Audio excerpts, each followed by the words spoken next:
Well, the U.S. economy faces a growing risk of a recession. Yesterday, Goldman Sachs raised its risk for an economic slowdown over the next 12 months. With the risk and the uncertainty of a trade war, inflation, and unemployment, many are keeping a close eye on their investments and their bank accounts. But are you getting the most bang for your buck at the bank? CNN's Michael Yoshida explains why you should be flexible with where you bank. According to a new survey from Bankrate, many Americans have been using the same bank accounts for years, even decades. But just as your lifestyle and the economy likely differ from when those accounts were first opened, experts say your banking choices should adapt and evolve with the times too.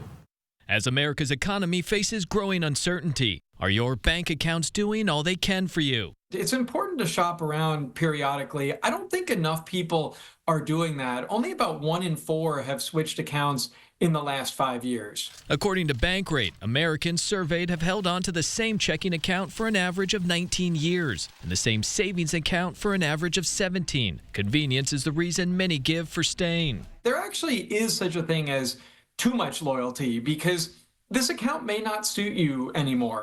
So, how to approach your accounts? Bankrate's Ted Rossman says for your checking, because that's usually your daily transaction account for your paycheck and bills, bigger brick-and-mortar banks such as Chase, Bank of America, Citi, and Wells Fargo are often great because of little to no fees, easy ATM and branch access, and quality customer service. But for your savings, shop around. In particular, among smaller institutions, credit unions, community and online banks, such as Brio Direct, Rising Bank, and others, where you'll often find better rates for a high-yield savings account. Checking accounts usually yield next to nothing.